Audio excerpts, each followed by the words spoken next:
ज्ञानम धर्मकील दृढ़धीर समधीर ध्यानम जगत त्राणकारी अघारी उदारम भगत प्राण रूपं दया गुण अपारं नमो सतगुरुम ज्ञान दाता सुस्वामी नमामि नमामि नमामि नमामि नमामि नमामि नमामि नमामि महाराज सद्गुरु है राजन को राजा है जिनकी कृपा से सरे सर्व काजा भने में ही सोई परम गुरु नमामि नमामि नमामि नमामि नमामि नमामि नमामि नमामि नमामि। श्री सद्गुरु महाराज जी की जय। जरा हमको पानी पिलाइएगा, प्यास लग गया है।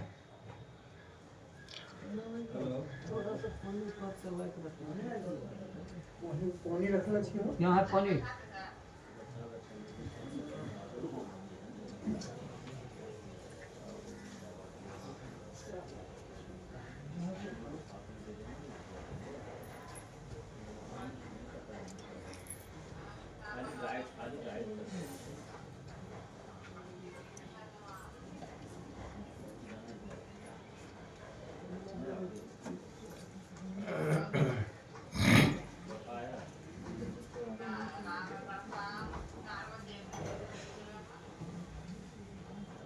थोड़ा कम नहीं दीजिए, ऊपर करके पिएंगे देर पानी।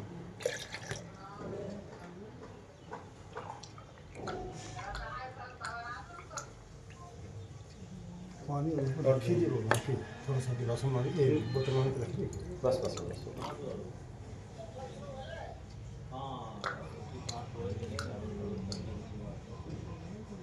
पानी रखिए लोग ना। श्री सद्गुरु महाराज की जय। श्री सद्गुरु महाराज की जय। एक बार हम लोग आस्था और विश्वास के साथ बुलंद स्वर में गुरु महाराज का श्री जय घोष करें। श्री सद्गुरु महाराज की जय।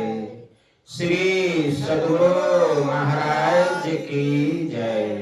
श्री सद्गुरु महाराज की जय। अव्यक्त रूप में परमाराध्य संत सद्गुरु महाराज के पावन कमल चरणों में बारंबार नमन। आदरणीय सत्संग प्रेमी सज्जनों, भक्तिमती माताओं एवं धर्मशिला बहनों, आप लोगों को सर्वविदित हो चुका है कि यह संतमत सत्संग का आयोजन हमारी परलोकवासिनी आशीष की माता श्री के स्थूल शरीर छूटने के उपरांत उस दिवंगत आत्मा के परम कल्याण के लिए घर परिवार के समस्त लोगों ने मिलजुल कर यह संत मत सत्संग का आयोजन किए हैं। इस संत मत सत्संग के द्वारा ज्ञान योग युक्त एकमात्र ईश्वर भक्ति का संदेश दिया जाता है, उपदेश दिया जाता है, प्रत्येक प्राणी मात्र को बोध कराया जाता है कि ज्ञान क्या है, योग क्या है, भक्ति क्या है, जीव क्या है, माया क्या है, ब्रह्म क्या है। इन सभी रहस्यमयी बातों का ज्ञान सत्संग के माध्यम से यह जो जीव अबोध बना हुआ है, सत्संग श्रवण करते करते एक दिन वह सुबोध और परम ज्ञानी हो जाता है। अभी संत स्तुति और गुरु वंदना से पाठ का शुभारंभ हुआ। हम लोगों ने अति ही मनोयोग पूर्वक भक्ति युक्त ढंग से पाठ का श्रवण किया। तत्पश्चात श्री रामचरितमानस सार सटीक सप्तम सोपान उत्तर कांड से भी हम लोगों ने पाठ का श्रवण किया।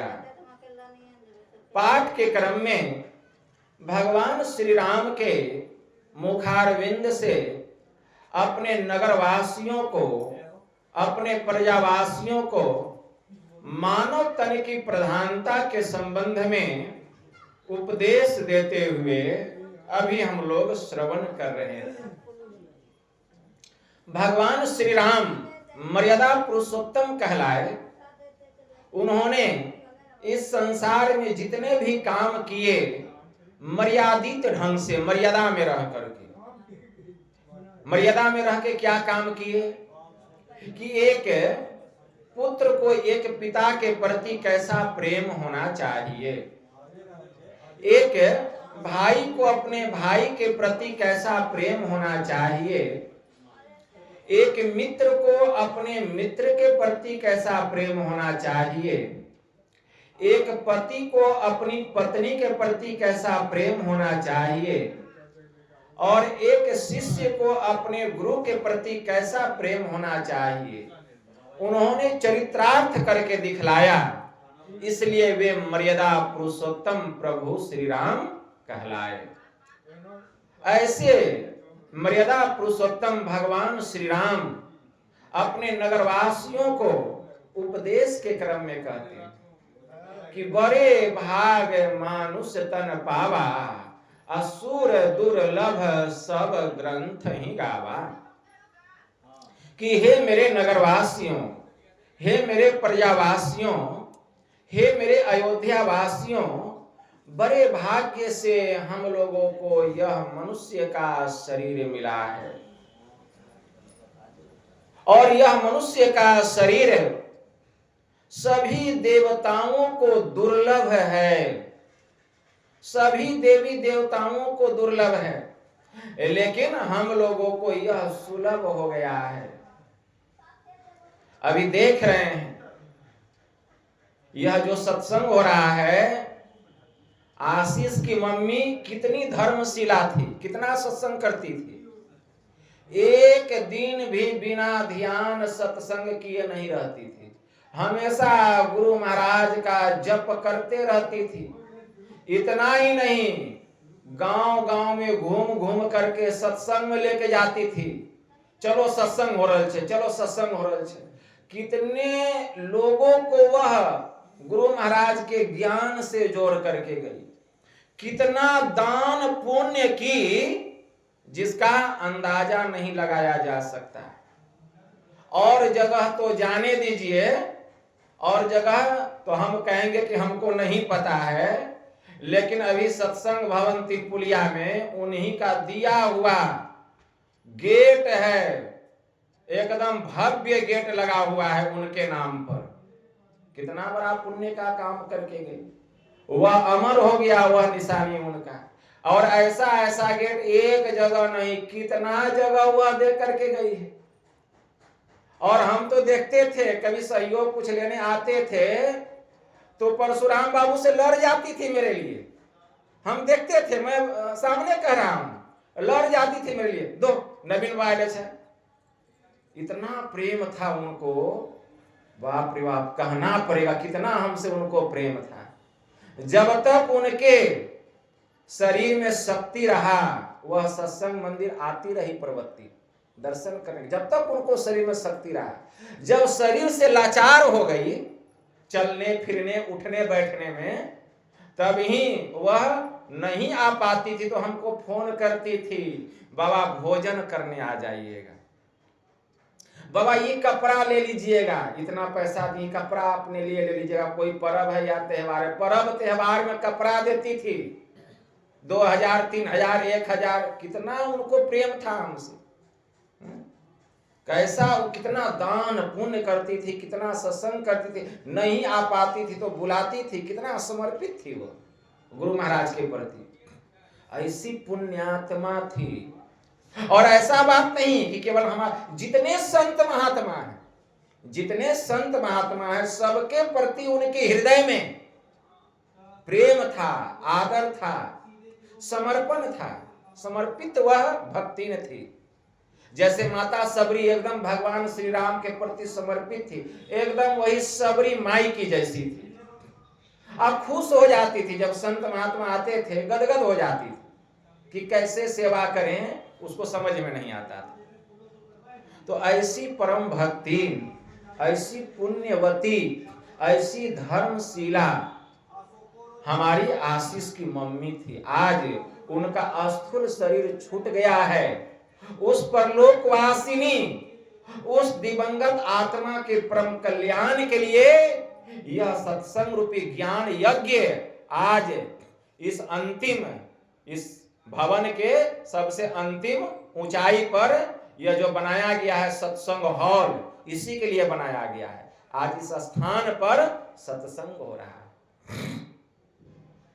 वास्तव में मुक्ति तो जीते जी मिलता है, मरने के बाद तो किसी को मुक्ति नहीं मिलता है, लेकिन जीते जी हम ऐसा काम करके चले जाएं कि जाने के बाद दुनिया हमको याद करे। वही संत कबीर साहब कहें, कबीरा जब हम जन्म लिया जग हंसे हम रोए, ऐसी करनी कर चले हम हंसे जग रोए।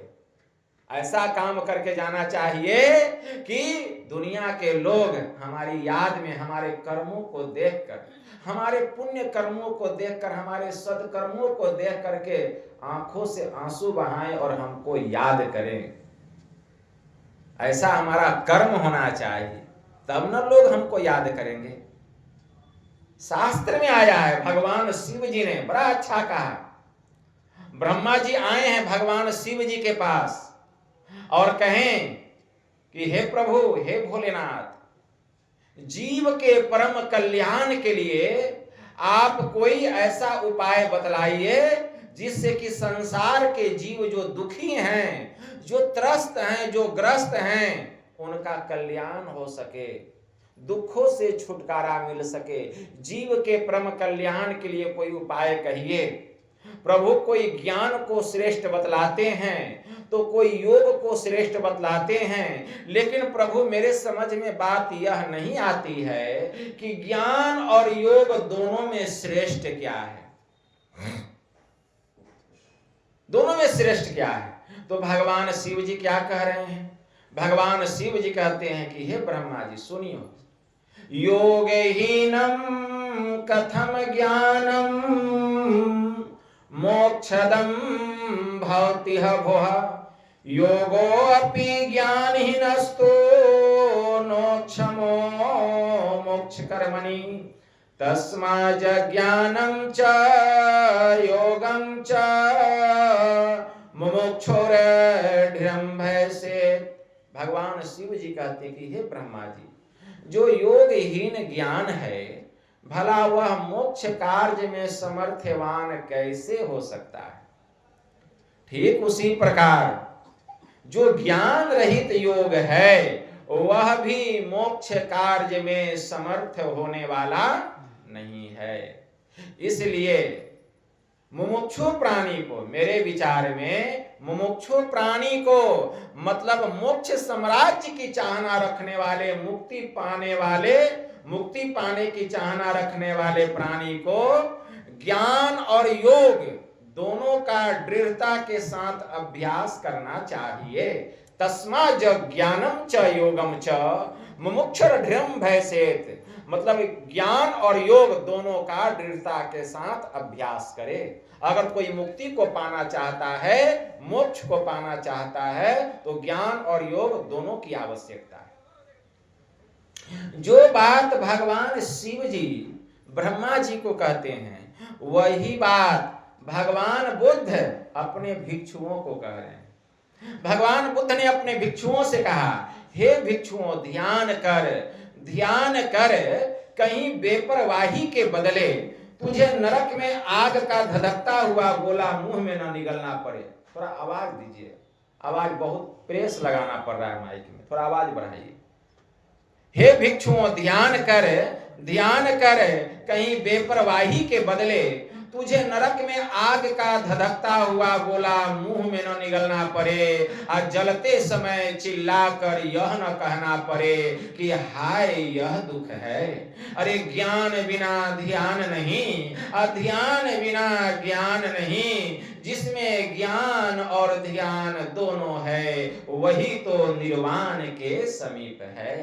और उन्होंने यह गाथा कही, नथी झानम अपयस्य पैया, नथी अझायतो यम ही झान अच पैया, चौसवे निब्बान संति के। प्रज्ञा विहीन को ध्यान नहीं होता, अध्यान नहीं करने वाले को ज्ञान नहीं होता। जिसमें ज्ञान और ध्यान दोनों है, वही तो निर्वाण के समीप है, वही तो मुक्ति के समीप है, वही तो मोक्ष के करीब है। इसीलिए ज्ञान और ध्यान दोनों की आवश्यकता है। अगर मुक्ति को पाना चाहते हैं तब। और ज्ञान और ध्यान, ज्ञान का मतलब होता है जानना, अध्यान मतलब योग करना, मतलब भक्ति करना। योग का मतलब होता है मिलना, योग का मतलब होता है मिलना, और ज्ञान का मतलब होता है जानना। तो किससे मिलना? परमात्मा से मिलना। जब तक हम परमात्मा से मिलेंगे नहीं, परमात्मा के बारे में ज्ञान कैसे होगा? किसी के बारे में ज्ञान प्राप्त करना है तो उनसे मिलना पड़ता है। जब तक उनसे मिलेंगे नहीं, उनके बारे में ज्ञान कैसे होगा? तो ज्ञान दो तरह से होता है, एक होता है सुनकर और दूसरा होता है पहचान कर। कोई किसी के बारे में हमको सुना रहे हैं तो ज्ञान हो रहा है, तो सुनकर उनके बारे में ज्ञान हो रहा है। और सुन करके अब उनसे जा करके मिलेंगे तो मिल करके जो ज्ञान होगा तो पहचान करके ज्ञान होगा।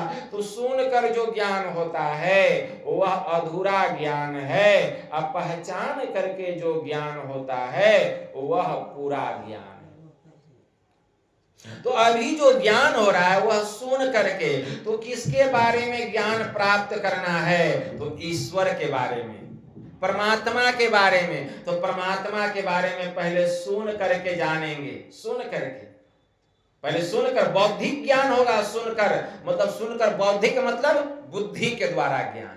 अभी जो सुनेंगे तो बुद्धि के द्वारा, विवेक के द्वारा चिंतन करेगा। अच्छा बाबा ऐसा कह रहे थे, ईश्वर ऐसा है, उसकी प्राप्ति ऐसे होगी, भक्ति ऐसे करनी पड़ेगी, तो यह काम करने वाला बुद्धि है। तो विवेक के द्वारा यह ज्ञान प्राप्त हुआ बौद्धिक रूप में। इसीलिए मंत्र आया उपनिषद में, किनोपनिषद में, इह चेदी दथ सत्यम अस्ति न चेदी हा वेदिन महति विनिष्टिह भूतेषु भूतेषु विचित्य धीरा प्रत्यास्माद लोकाद मृता भवन्ति। अगर इस जन्म में ब्रह्म को जान लिया तब तो बहुत अच्छा है, और अगर उसे नहीं जान पाया तब तो बहुत भारी हानि है। बुद्धिमान लोग सर्वत्र प्राणियों में उसे उपलब्ध करके इस लोक से जाकर सदा के लिए अमर हो जाते हैं। तो बौद्धिक रूप में उस परमात्मा के संबंध में ज्ञान प्राप्त करना है, बौद्धिक रूप में जानना है। तो सुन करके जो ज्ञान होता है वह अधूरा ज्ञान है, अब पहचान करके जो ज्ञान होता है वह पूरा ज्ञान है। तो परमात्मा के बारे में पहले सुन करके ज्ञान होता है, पहले सुन करके।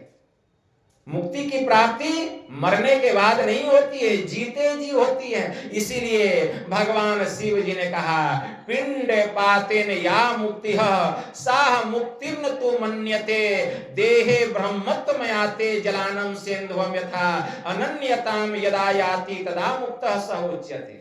देखिए सत्संग हो रहा है, सबको बैठना चाहिए। माता जी की आत्मा को कितना सुकून मिलेगा। सब लोग इधर उधर हैं, थोड़ा बैठना चाहिए, सत्संग सुनना चाहिए। सबको सत्संग जब हो तो सबको बैठ करके सत्संग सुनना चाहिए। बहुत जीवात्मा का परम कल्याण होता है। बोलिए प्रेम से श्री सद्गुरु महाराज की जय। तो मैं कह रहा था, पिंड पातेन या मुक्ति सा मुक्तिर्न तु मन्यते देहे ब्रह्मत्वमयाते जलानम सेंधुवम यथा अनन्यताम यदा याति तदा मुक्तः सः उच्यते। कि मरने पर जो मुक्ति होती है वह मुक्ति नहीं है। मुक्ति तो वह है जबकि जीव ब्रह्मत्व को प्राप्त कर लेता है। जैसे नमक जल में घुलकर एक में एक हो जाता है, ठीक उसी प्रकार यह जीवात्मा परमात्मा में मिलकर जब एक में एक हो जाता है, इस दशा में जीव को परम मुक्ति की प्राप्ति होती है। और यह काम मरने के बाद नहीं, यह काम जीते जी होता है, जीते जी होता है। इसीलिए संत कबीर साहब ने कहा, साधो भाई जीवत ही करो आशा, जीवत समुझे जीवत बूझे जीवत मुक्ति निवासा, अजियत कर्म की फांस न काटी अमुए मुक्ति की आशा, तन छूटे जीव मिलन कहत हो यह सब झूठी आशा, अबहु मिला है सो तबहु मिलेगा नहीं तो जमपुर बासा, दूर दूर ढूंढे मन लोभी मिटे न गर्भ तरासा, असाध संत की करे न बंदगी कटे न कर्म की फांसा, सत गहे सतगुरु को चिन्हे सत नाम विश्वासा, कहे कबीर साधन हितकारी अरे हम तो साधन के दासा, साधो भाई जीवत ही करो आशा। इसलिए जीते जी मुक्ति को पाने का प्रयास करना चाहिए, अभ्यास करना चाहिए। साधो भाई जीवत ही करो आशा, जीवत समुझे जीवत बूझे जीवत मुक्ति निवासा। जीते जी सत्संग में आकर जो समझ गया, जो बूझ गया, उसी ने निधि ध्यासन करके अनुभव ज्ञान को प्राप्त किया। जीवत समुझे जीवत बूझे जीवत मुक्ति निवासा, अजियत कर्म की फांस न काटे। जीते जी हम भक्ति करके कर्म के बंधन से छुटकारा प्राप्त नहीं किए, अमुए मुक्ति की आशा, तो सोचते कि मरने पर मुक्ति मिल जाएगी, तो मुक्ति मिलने वाली नहीं है। जियत कर्म की फांस न काटी मुए मुक्ति की आशा नहीं मिलेगा, तन छोटे जीव मिलन कहता है यह सब झूठी आशा। कोई कहता है मरने के बाद जीव को परमात्मा से भेंट हो जाएगी, यह झूठी बात है। तन छोटे जीव मिलन कहत हो यह सब झूठी आशा, अरे अबहु मिला है सो तबहु मिलेगा और नहीं तो जमपुर वासा। जीते जी जिसने परमात्मा को प्राप्त कर लिया वही शरीर छूटने के बाद विदेह मुक्त होता है, मतलब परमात्मा में जाकर के मिल जाता है। अबहु मिला है सो तबहु मिलेगा और नहीं तो जमपुर वासा। सत कहे सतगुरु को चिन्ह है, अगर उस परमात्मा को पाना है तो सतनाम में ध्यान लगाना पड़ेगा। सत कहे सतगुरु को चिन्ह है, सतनाम में जो अपने सूरत को लगाता है वही उस परमात्मा के पास जाता है। सत कहे सतगुरु को चिन्ह सतनाम विश्वासा, कहे कबीर साधन हितकारी, अरे हम तो साधन के दासा। जो इस प्रकार की साधना करते हैं, जो सार शब्द की उपासना करते हैं, जो नदानुसंधान की साधना करते हैं, जीवन काल में जिनकी सूरत सार शब्द में लय हो जाती है, ऐसे भक्तों का हम दास हैं। कहे कबीर साधन हितकारी, हम तो साधन के दासा। जो इसकी साधना करता है मैं उसका दास हूं। संत कबीर साहब ने कहा साधो भाई जीवत ही करो आशा। इसलिए जीते जी मुक्ति को प्राप्त करना चाहिए। भगवान महायोगेश्वर श्री कृष्ण ने अर्जुन से कहा प्रयाण काले मनसा चलेन भक्त्या युक्तो योग बलेन चेव भ्रूर मध्ये प्राणम अवश्य सम्यकस्य तम परम पुरुषमुपेति दिव्यम।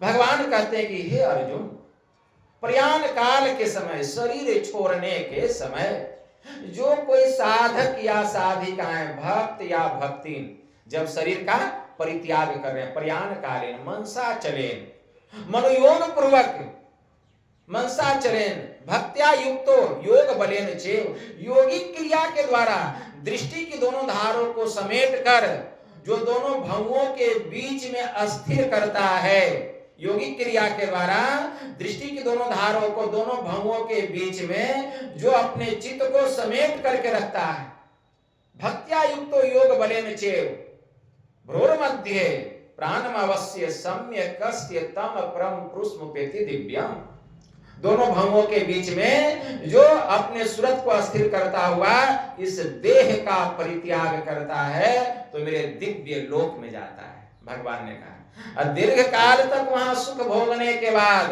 पुनः श्रीमान के घर में या योगी के कुल में उसका जन्म होता है। प्राप्य पुण्य कृताम लोकानुसित्वा शाश्वती समा सूचिनाम श्रीमताम गेहे योग भ्रष्टो विजायते। हे अर्जुन, कितना ही योग भ्रष्ट योगी क्यों ना हो, जितने दिन तक उसने योग किया है उस योग के प्रताप से, उस योग के पुण्य के प्रताप से वह पुण्यवानों के लोक में जाता है। दीर्घ काल तक वहां सुख भोगने के बाद पुनः श्रीमान के घर में या योगी कुल में उसका जन्म होता है, और जहां से उसकी भक्ति छूटी हुई है पुनः वहां से वह भक्ति प्रारंभ करता है और एक न एक दिन भक्ति करते करते वह मुझको ही प्राप्त हो जाता है। भगवान ने कहा इसीलिए तू मेरा भक्त बन, तू जोगी बन। हे अर्जुन, तू जोगी बन, जोगी कर्मयोगी बनने के लिए अर्जुन को कह रहे हैं भगवान। अगर इसका थोड़ा सा भी अभ्यास तो कर लेगा अर्जुन, महाभय से बच जाएगा। भगवान ने कहा नेहा भी कर्मणा सोसति, नेहा भी कर्मणा सोसति प्रत्यावायो न विद्यते स्वल्पम अप्यस्य धर्मस्य त्रायते महतो भयात्। कि अर्जुन, मेरे इस योग के आरंभ का नाश नहीं होता, इसका उल्टा परिणाम नहीं होता। जो गुरु से ज्ञान लेकर थोड़ा थोड़ा भी योग करना प्रारंभ करता है तो यह योग जीव को महाभय से बचा लेता है। महाभय क्या है? मनुष्य शरीर को छोड़कर तिर्यक योनि में चले जाना, पशु पक्षी की योनि, पेड़ पौधा की योनि, पर्वत पहाड़ की योनि, जानवर की जोनी में चले जाना, कीड़े मकोड़े की जोनी में चले जाना, यही महाभय है। इस महाभय से वह बच जाता है। मतलब अगर उसका शरीर छूटेगा तो वह फिर से मनुष्य के शरीर में वह जीवात्मा जाएगा, उसको बार बार मनुष्य का शरीर प्राप्त होता है। भगवान ने कहा यम यम वापी अस्मरण भावम त्यजत्यन्ते कलेवरम तम तमेवैति कौन्तेय सदात् भाव भावितः। कि हे अर्जुन, जीवन भर जो व्यक्ति जिस काम में अपने चित्त को लगा करके रखता है अंत काल में उसी का ख्याल आता है, उसी का स्मरण होता है। यम यम वापी स्मरण भावम त्यजत्यन्ते कलेवरम। कि जीवन भर जो व्यक्ति जिस काम में अपने चित्त को लगा करके रखता है अंत काल में उसी का स्मरण आता है। जीवन भर जो अपने चित्त को स्त्री में लगा के रखेगा अंत काल में उसको अपनी पत्नी का ही ख्याल आएगा। जीवन भर जो अपने चित्त को पुत्र में लगा करके रखेगा अंत काल में पुत्र का ही ख्याल आएगा। जीवन भर जो व्यक्ति बहुत आलीशान भवन बनाया है और जीवन भर उसी भवन को बनाने में लगा दिया अंत काल में उसी का ख्याल आएगा। लेकिन जीवन भर जिसने अपने चित्त को भगवान के भजन में लगा करके रखा है अंत काल में उसको भगवान का ख्याल आएगा।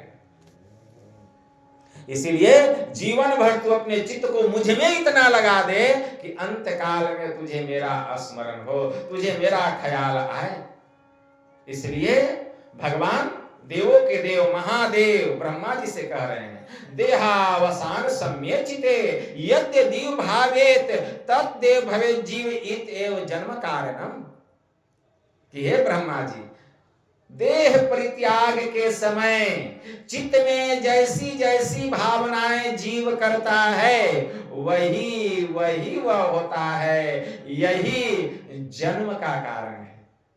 भगवान शिव ने कहा देहावसान सम्यचिते यद्यदि भावेत तद्देव भवेत् जीव इत एव जन्म कारणम। देह परित्याग के समय चित्त में जैसी जैसी भावनाएं जीव करता है वही वही वह होता है। तो जीवन भर जिस काम में अपने मन को लगा करके रखेगा अंत काल में वही ना भावना होगी। इसीलिए अंत काल में हमारी भावना अच्छी हो तो जीवन भर हम अच्छे काम में अपने चित्त को लगा करके रखें। संत कबीर साहब ने कहा सुकिरत करी ले नाम सुमर ले, तब ना अंत काल में यह भावना आएगी। जीवन भर सुकिरत करी ले मतलब शुभ शुभ कर्मों को कर ले, नाम सुमर ले, प्रभु के नाम का भजन कर, सुकिरत करी ले नाम सुमर ले, को जाने कल की, कल किसने देखा है, क्या होगा, कोई देखा है।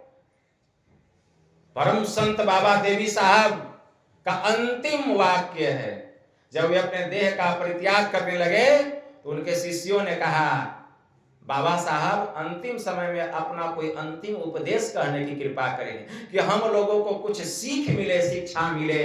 परम संत बाबा देवी साहब ने कहा चिता में जलने और कब्र में दाखिल होने से पहले मोक्ष प्राप्त करो, अरे दुनिया वहम है अभ्यास करो। यही मेरा अंतिम उपदेश है कि चिता में जलने और कब्र में दाखिल होने से पहले मोक्ष प्राप्त करो, मतलब जीते जी। अब दुनिया वहम है मतलब झूठा है, दुनिया वहम है अभ्यास करो मतलब भक्ति करो, अभ्यास करो। भगवान कृष्ण ने भी अर्जुन को कहा अभ्यास करने के लिए, कि अभ्यास और वैराग्य से मन वश में होता है।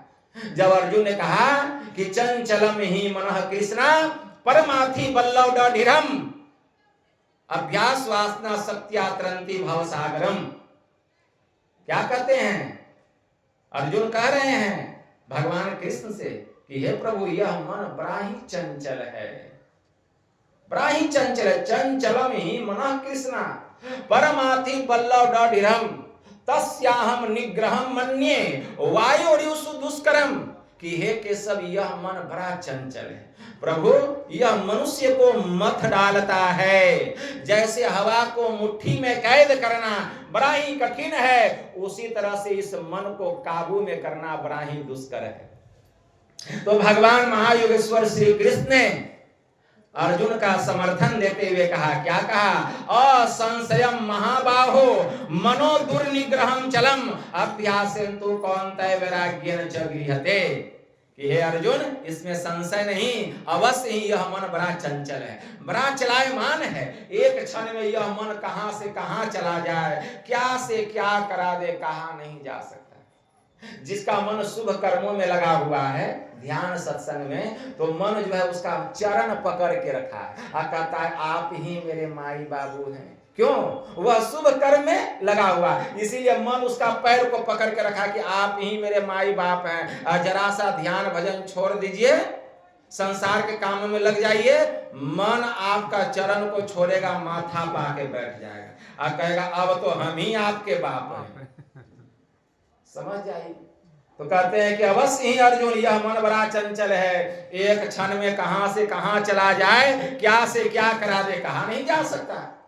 संत पलटू साहब ने कहा मन नहीं पकड़ा जाए बहादुर जवान है, करत रहे खुरखंद बड़ा शैतान है, ऐसा यार हरीफ बसे इस हलक में, अरे हरे पलटू उड़ता कोस हजार पंख बिनु पलक में। मन की गति को कौन समझता है? जो अभ्यास करता है, तब पता चलता है मन की गति कैसी निराली है। जो ध्यान ही नहीं करेगा उसको क्या पता मन किसको कहता है। जो ध्यानाभ्यास करता है तब पता चलता है कि हाँ मनो होता है। जो ध्यान करता है, ध्यान कर रहा है, जप होने लगा गप, कर रहा है मानस ध्यान, और वहां हो रहा है किसका ध्यान?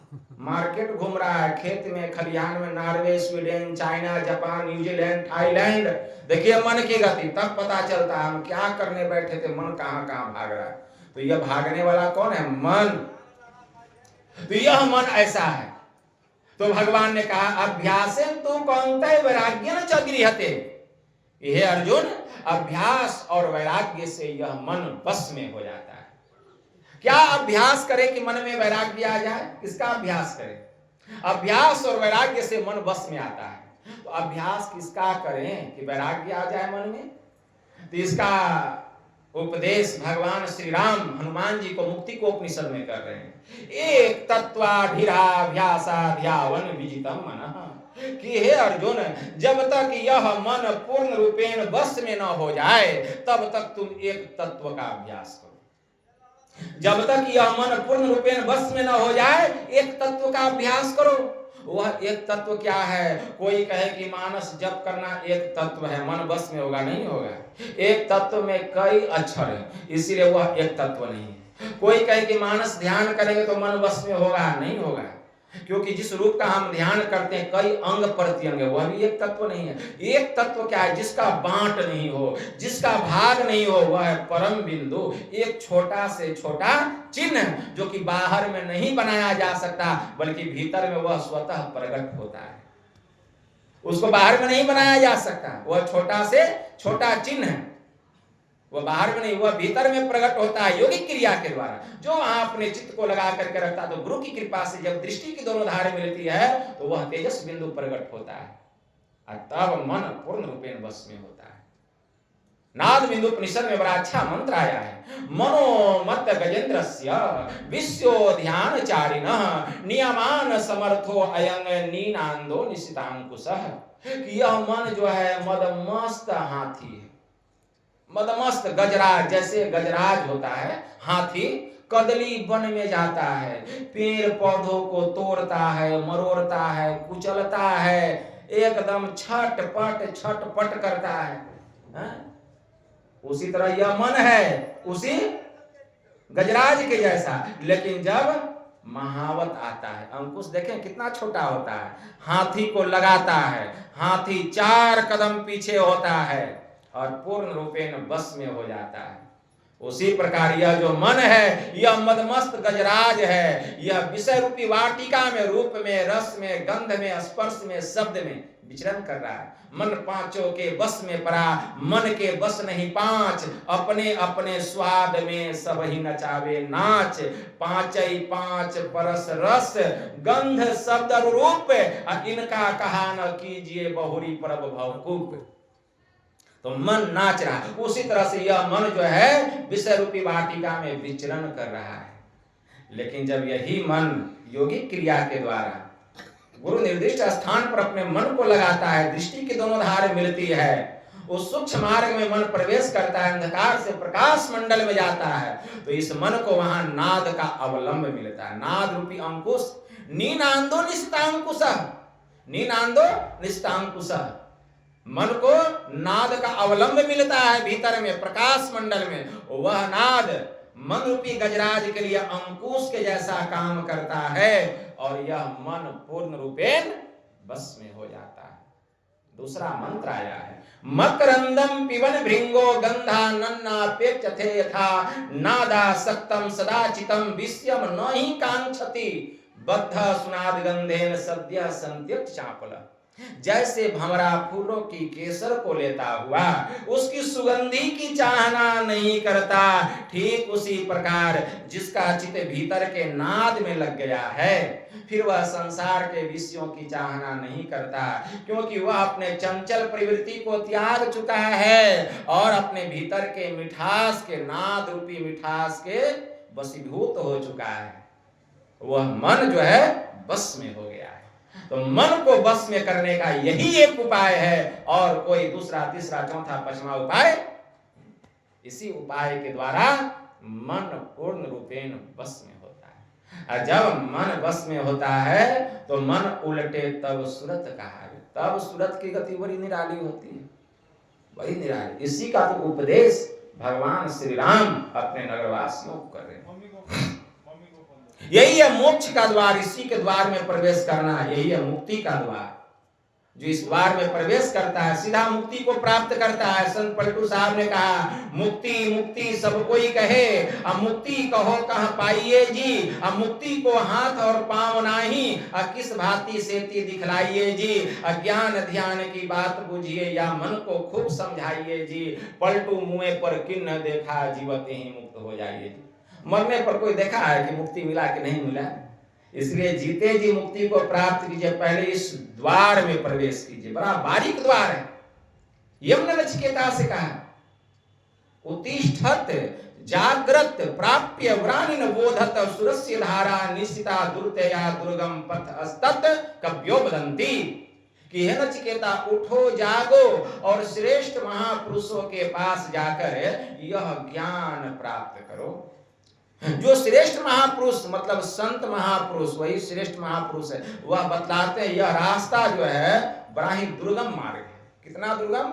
छुरे के धार से भी बारीक, अब बाल की नोक से भी महीन यह रास्ता है, ऐसा दुर्गम मार्ग है। जो कवि पंडित, जो महापुरुष इस रास्ते से चलकर जिन्होंने मुक्ति को प्राप्त किया, परमात्मा को प्राप्त किया, जिन्होंने अपने जीवन को प्राप्त किया, वे महापुरुष ऐसा कहते हैं उस मार्ग में प्रवेश करना पड़ेगा। तब देखिए कैसा सुख, कैसा आनंद। वह आनंद यहाँ कहाँ है? संसार में। गुरु महाराज की वाणी में आया, सुरती दरस करण को जाती, सुरती दरस करण को जाती, तकती तिसरी तिल खिड़की, ज्योति बिंदु ध्रुव तार इंदु लखी, लाल भानु झलकी, बजत विविध विधि अनहद सोरा, 5 मंडलों की। बजत विविध विधि अनहद सोरा, 5 मंडलों की। संत मते का सार भेद यह, बात कही उनकी समझा में ही, लखा नमूना। अरे बात है सत्य और हित की। बात यह नमूना है जो अपने भीतर में उस ज्योतिमय बिंदु को प्रकट कर लेता है, वह परमात्मा का नमूना देख लिया, और जो नमूना देख लिया उसको विश्वास हो गया कि अब परमात्मा का दर्शन हो जाएगा। तो गुरु महाराज कहते हैं समझा में ही लखा नमूना, बात है सत और हित की, कल्याण की बात है, जीव के परम कल्याण की बात है। तो जब तक हम योग नहीं करेंगे, भक्ति नहीं करेंगे, यह नमूना कैसे दिखेगा? इसलिए गुरु महाराज की वाणी में आया, नोकते सफेद सन्मुख झला झलके झला झली, अरे सहरग में नजर थिर कर तज मन की चंचली। संतों ने कही राह यही शांति की असली, शांति को तू जो चाहता तो तज और जो नकली। गुरु महाराज क्या कहें? शांति को तू जो चाहता। आप लोग चाहते हैं शांति को? आप लोग शांति चाहते हैं? नहीं चाहते हैं। चाहते तो नकली का त्याग नहीं कर देते हैं। नकली को पकड़े हैं, इसका मतलब शांति नहीं चाहते हैं। गुरु महाराज क्या कहते हैं? शांति को तू जो चाहता तो तज और जो नकली, नकली को त्यागना पड़ेगा। नकली को पकड़े रहेंगे, कहेंगे बाबा शांति मिल जाए। कहां से शांति मिलेगा? नकली को जब तक त्यागेंगे नहीं, शांति कैसे मिलेगा? वही गुरुदेव कहते शांति को तू जो चाहता तो तज और जो नकली, यह जानता कोई राज दो, यह जानता कोई राज दो, गुरु की शरण जो ली, इनके सिवान आन जो, मदमान चलन ली, अति दीन होके जिसने सत्संग सुमति ली, अपने को सोई में ही अब गुरु शरण में कर ली। वही गुरु के शरण में समर्पित हुआ।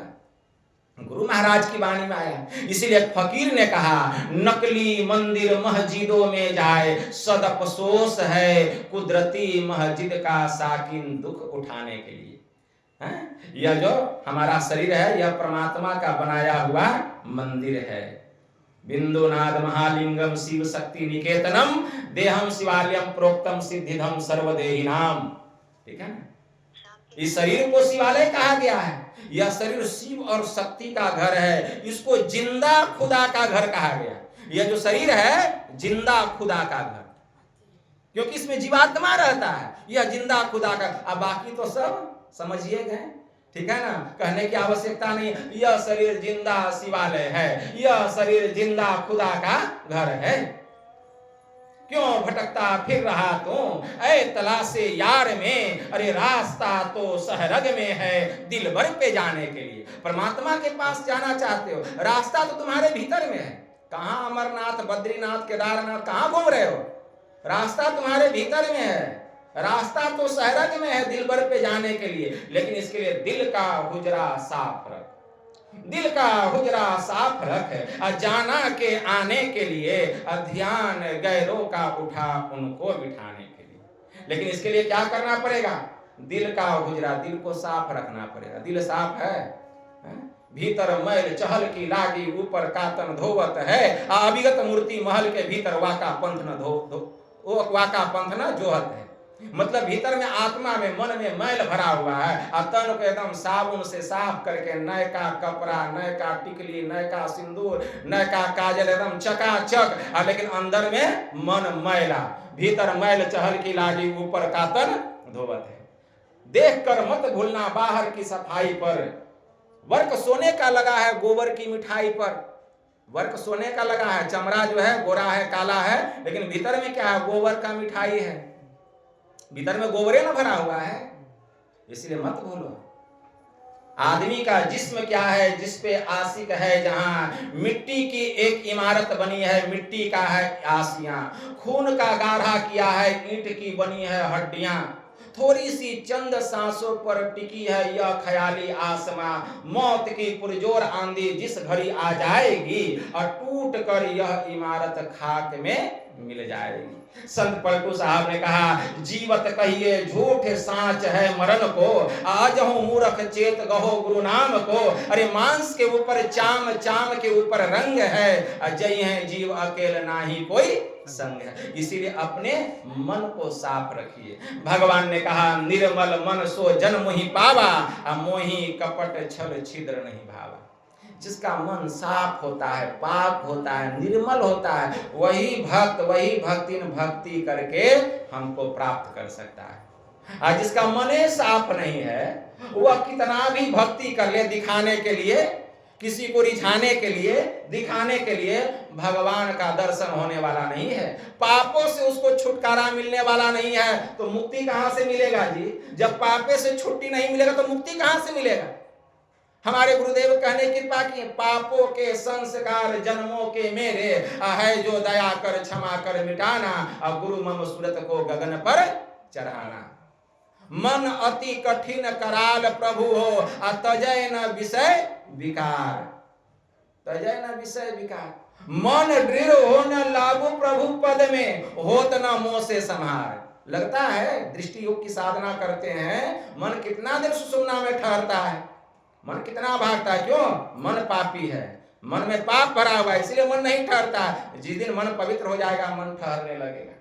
आप अपने को कहते हैं हम बहुत पवित्र आत्मा है, जो पवित्र आत्मा होगा उसका मन सुषुम्ना में ठहर जाएगा। आपके पास में कसौटी है, कस के देख लीजिए आप पवित्र हैं कि अपवित्र हैं। एक बार चीनी ने अपनी सहेली से कहा, बहन देखो मैं कितनी साफ हूं। एक बार चीनी ने अपनी सहेली से कहा कि बहन देखो मैं कितनी साफ हूं।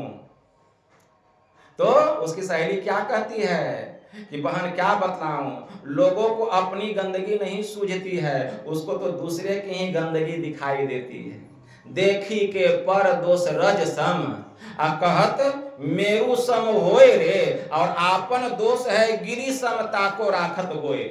मतलब दूसरे का दोष अगर धूल के जैसा है तो उसको हम पहाड़ के जैसा एकदम बना करके कहते हैं, तिल का तार तार कर देते हैं। किसी का दोष अगर धूल के समान है, पहाड़ के जैसा बना करके चढ़ा करके सुनाते, और अपना दोष पर्वत के जैसा है, छुपा के रखते हैं, कोई जाने नहीं कि हम मेरा पाप पहाड़ के जैसा है। तो कहती है बहन अभी समझ में आ जाएगा, तू कितनी साफ है, अभी मैं देख लेती हूँ। का देख ले। तुरंत आग तैयार करती है, चूल्हा जलाती है, चूल्हा पर एक कढ़ैया रखती है, कढ़ैया में पानी डालती है, पानी गर्म हो जाता है, अब चीनी को उसमें डाल देती है। अब चीनी जब खद बद करता है तो उसका सारा गंदगी ऊपर में तैरने लगता है। कहती है बहन तू तो कहती थी मैं बड़ी साफ हूँ, ये गंदगी कहाँ से आ रहा है? कहती है हाँ बहन मैं तो बड़ी गंदी हूँ। तो उसी प्रकार हम भी कहते हैं बहुत साफ हैं। जब ध्यान की कसौटी पर जब अपने को कसते हैं, जब मैल निकलना शुरू होता है, तब पता चलता है कि हम कितने साफ हैं। ठीक है, इसीलिए हमारे पास में थर्मामीटर है, सबके पास में थर्मामीटर है कि हम कितने पाक हैं, कितने साफ और कितने पवित्र हैं।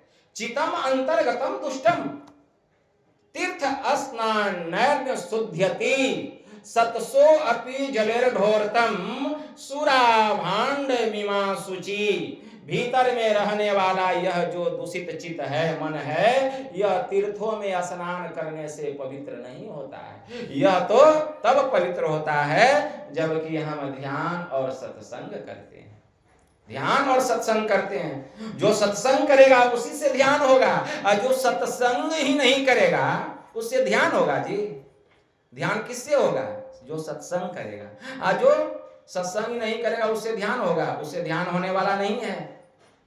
हम 5 घंटा बैठते हैं, हम 10 घंटा बैठते हैं, मेरे सामने बैठ के दिखाइए तो हम भी बैठते हैं। कितना देर बैठते हैं? बोलने से कोई घंटा वासी नहीं हो जाता है। सामने में हमको ध्यान करो जाकर, नहीं ध्यान करना है बैठकर एक साथ हमको चलो ध्यान करेंगे, नहीं चलिए हम लोग ध्यान पर बैठते हैं, एक साथ मिल करके ध्यान करना चाहिए। इससे क्या होता है? एक दूसरे की आभा एक दूसरे में प्रवेश करती है। जिसकी मजबूत आभा है कमजोर में प्रवेश करती है तो उसको भी मजबूत बना देती है, उसका भी फिर ध्यान में मन लगने लगता है। तो ध्यान कैसे करना चाहिए, कहाँ करना चाहिए, सब लिखा हुआ है श्री जवाल दर्शनोपनिषद में। बड़ा अच्छा मंत्र आया है। अच्छा मंत्र क्या आया है? पर्वत अग्रे। श्री जवाल दर्शनोपनिषद में जवाला ऋषि का महामंत्र है। पर्वत अग्रे नदी तीरे बिल्व मूले बने अथवा मनोरमे शुचो देशे मठम कृत्वा समाहित आरभ्य चासनम पाश्चात प्रांग मुखो डंग मुखो अपिवा समग्रीव शिरः कायः संवृतास्य सुनिश्चिलः नासाग्रे सस्वृद्धि बम्बे बिंदु मध्ये तुर्यकम स्रवंतम मृतम पश्य नेत्राभयाम सुस्माहितः। जवाला ऋषि कहते हैं, क्या कहते हैं? पर्वत अग्रे मतलब पर्वत के आगे, नदी तीरे मतलब नदी के किनारे, नदी के किनारे, बिल्व मूले मतलब बेल पेड़ के जड़ के पास, बिल्व मूले बने अथवा या किसी जंगल में सुनसान स्थान में बने अथवा मनोरमे मनोहर स्थान में, शांत स्थान में, मनोरमे शुचो देशे मतलब पवित्र स्थान होना चाहिए, मठम कृत्वा या मठ में, मनोरमे शुचो देशे मठम कृत्वा समाहित आरभ्य चासनम वहां बैठ जाए, ऐसा जो स्थान है वहां बैठ जाए और आसन आरंभ करे। कैसे? आरभ्य चासनम पाश्चात प्रांग मुखो डंग मुखो अपिवा। कैसे? बायां पैर नीचे, बायां पैर नीचे, दाहिना पैर ऊपर, बायां हाथ नीचे, दाहिना हाथ ऊपर, पाश्चात प्रांग मुखो डंग मुखो अपिवा मतलब पूरब मुंह या उत्तर मुंह करके बैठे। आपका मुंह कहाँ रहना चाहिए? पूरब की ओर या उत्तर की ओर। पाश्चात प्रांग मुखो डंग मुखो अपिवा आरभ्य चासनम पाश्चात प्रांग मुखो डंग मुखो अपिवा समग्रीव शिरः कायः संवृतास्य सुनिश्चिलः। शरीर को बिल्कुल सीधा रखें, धड़ गर्दन और मस्तक को सीधी रेखा में 90 डिग्री के कोण पर एकदम सीधा। समग्रीव शिरः कायः संवृतास्य सुनिश्चिलः नासाग्रे सस्वृद्धि बम्बे बिंदु मध्य तुर्यकम। दोनों आंखों को बंद करके, दोनों आंखों को बंद करके नासिका के अग्रभाग में, दोनों आंख और नासिका का जो मिलन स्थान है ठीक उसके सामने अपने चित्त को लगा दें। चंद्रमा के बिंब को देखते हुए, चंद्रमा के बिंब को देखते हुए वहां से जो अमृत चू रहा है उस चूते हुए अमृत को भीतर के दिव्य नेत्र से पान करें और पापों से छुटकारा प्राप्त करें। जवाला ऋषि ने कहा, एकदम स्पष्ट बताया हुआ है ध्यान कैसे करना है, कहां बैठना है, कैसे सब विधि बताया। इस तरह साधन करें, इस तरह भजन करें, तब उस अमृत का पान करेंगे और उस अमृत को पीते पीते पीते पीते पीते पीते एक दिन सदा के लिए अमर हो जाएंगे। जो अमृत पिएगा वही ना अमर होगा। और जो कहेगा हम अमृत नहीं पिएंगे, विष पी के अमर होंगे, तो विष पी के कोई अमर हुआ है? लेकिन हम पीते हैं विष और कहते हैं बाबा हम अमर होना चाहते हैं। नर तन पाई विषय मन देहि, अभी पाठ हुआ ना, सुने ना, नर्तन पाई विषय मन देहि। जो मनुष्य का शरीर पाकर अपने मन को विषय में लगा के रखता है और कहता है हम अमर होना चाहते हैं, वह मूर्ख पलटी सुधाते 60 विष ले ही। वह मूर्ख अमृत को छोड़कर विष का पान करता है। अमृत को छोड़ दिया, विष का पान कर रहा है। कहां से अमृत मिलेगा? ये ही तन कर फल विषय न भाई, स्वर्ग स्वल्प अंत दुखदाई। यही तन कर फल विषय न भाई। स्वर्ग स्वल्प अंत दुखदाय। भगवान ने कहा कि हे मेरे नगरवासियों, अगर यह मनुष्य का शरीर पाकर कोई बहुत सुंदर सुंदर कर्मों को करता है, वह शुभ शुभ कर्मों को करता है और उस शुभ कर्म के प्रताप से वह स्वर्ग में चला भी गया, तो वह स्वर्ग का फल ओछा है, अल्प है, अंत में दुख देने वाला है। जब तक पुण्य का पुंज है तब तक ही स्वर्ग में सुख है। जैसे ही पुण्य की पूंजी समाप्त होगी, स्वर्ग से आपको निष्कासित कर दिया जाएगा, निकाल दिया जाएगा। और स्वर्ग से फिर कहां? नरक में।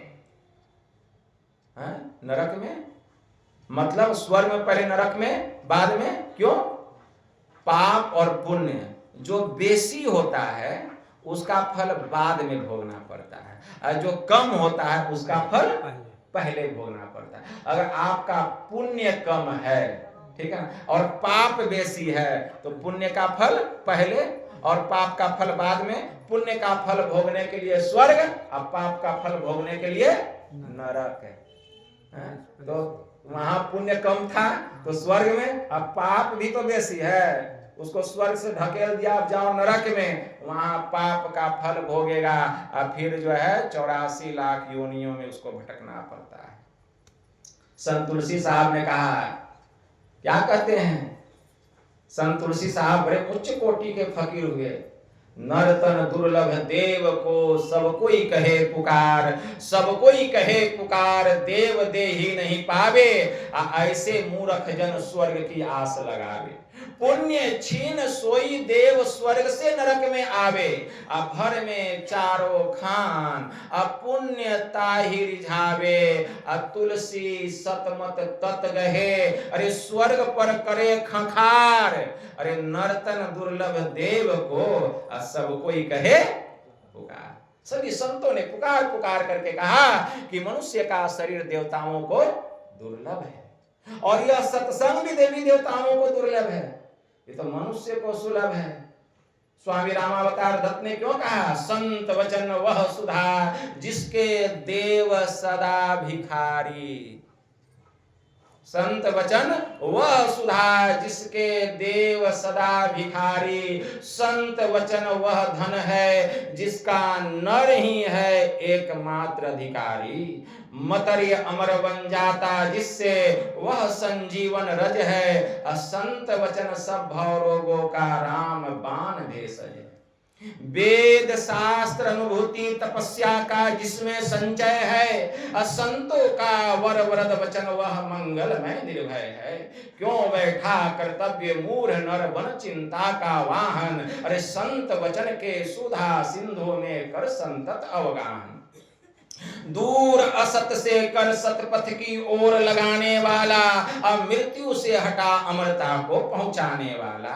तम से परे ज्योति के जग में होता जो जगमग है, सचिचन में उस परम धाम को संत वचन सूची मग है। अरे कौन बताए संतों की वाणी में कितना बल है, दासी सूत देवर्षि बन गया जीवन हुआ सफल है। उसी संत के पर वचन ने यह प्रभाव दिखलाया, दैत्य वंश में देवपम भक्त प्रहलाद प्रकट हो आया। अगणित बार संत वाणी ने निज प्रभाव प्रगटाया, मान उसे ही बालक ध्रुव ने हरि का ध्रुव पद पाया।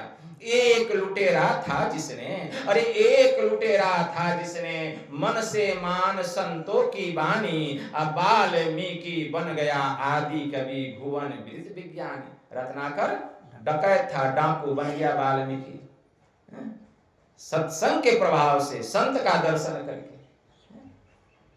कितना बड़ा डकैत था देवर्षि नारद बाबा, पता नहीं कौन पुण्य किया होगा रत्नाकर। कोई पाप करता है तो पुण्य भी करता है, पापी लोग से पुण्य कम होता है अब पाप ज्यादा होता है। अब पुण्यात्मा से पाप ज्यादा नहीं होता है, पुण्य ज्यादा होता है, पाप कम होता है। क्या? जो पुण्यात्मा होता है वो पुण्य ज्यादा करता है, लेकिन पापों कभी कभी हो जाता है, भूल चूक, उठने में बैठने में गप मारने में हो जाता है। लेकिन पापी लोगों से पाप जो है बेसी या पुण्य कम। तो रत्नाकर तो था पापी, पता नहीं कौन एगो पुण्य उससे हो गया था, वह पुण्य उसका प्रकट हो गया, मतलब वह पुण्य प्रकट हो गया। और जब पुण्य प्रकट हुआ तो देवर्षि नारद बाबा निकले, देखिए इसका पुण्य प्रकट हो गया, उसी रास्ते से आ रहे हैं जंगल में, रत्नाकर का नजर पड़ गया, कहा ठहर जाओ, सब सामान नीचे रखो। एकदम सब सामान पोटली गठरी जितना था नीचे रखवा दिया, ठीक है ना। तो क्या कहते हैं देवर्षि नारद बाबा तो ब्राह्मण भेष में हैं, ठीक है ना, कहते हैं अरे रत्नाकर, तू यह पाप जो करता है किसके लिए करता है, क्यों करता है, ठीक है ना। कहा कि इससे तुमको क्या मतलब है, सब सामान नीचे रखो, ठीक है, सब सामान नीचे रखवा दिया।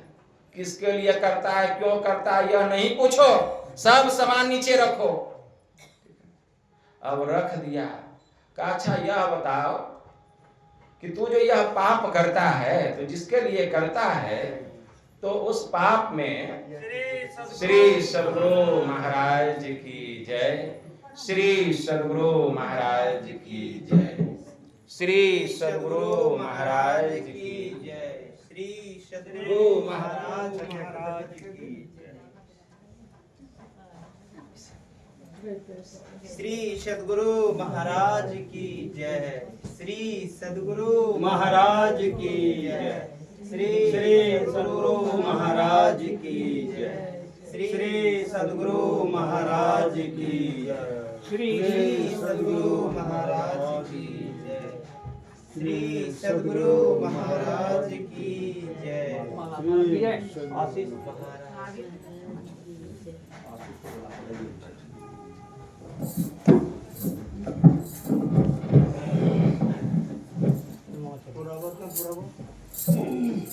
हो गया बाबा, नहीं पूरा ये ना आदेश हो गया।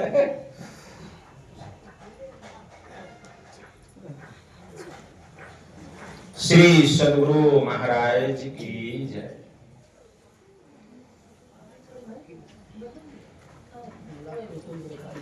राजा उसको बुलाओ ना, तुम जो माला तुम करे उसको बुलाओ ना।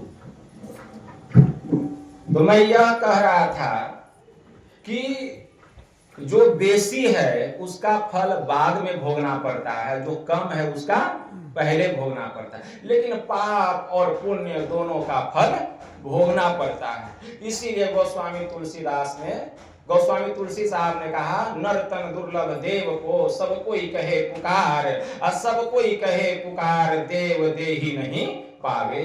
ऐसे मूर्ख जन स्वर्ग की आस लगावे, और पुण्य छीन सोई देव स्वर्ग से नरक में आवे। भर में चारों खान पुण्य ताहि रिझावे, तुलसी सतमत तत गहे और स्वर्ग पर करे खखार। अरे नर तन दुर्लभ देव को सब कोई कहे पुकार। तो यह मनुष्य का शरीर देवताओं को मिलना दुर्लभ है, सभी महापुरुष पुकार पुकार करके कहते हैं। इसलिए यह मनुष्य का शरीर मिला है एक ईश्वर की भक्ति करने के लिए। हम एक ईश्वर की भक्ति करें, गुरु से जुक्ति जान करके करें, तब ही हमारा कल्याण होगा, और नहीं तो ऐसे कल्याण होने वाला नहीं है। बोलिए प्रेम से श्री सद्गुरु महाराज की जय। इतना ही कहकर गुरु महाराज के श्री चरणों में प्रेम पुष्प समर्पित करते हुए मैं अपनी वाणी को यहीं विराम देता हूँ। अब हमारे बीच गुरु महाराज की सेवा में रहने वाले हमारे सबसे पुराने प्राचीन परम पूज्य केदार बाबा का पदार्पण हो चुका है। अब हम लोग उनके मुखमंडल से गुरु महाराज के संबंध में अच्छे उपदेशों को, वाणियों को हम लोग सुनेंगे और अपने जीवन को लाभान्वित करेंगे। बोलिए प्रेम से श्री सद्गुरु महाराज की जय।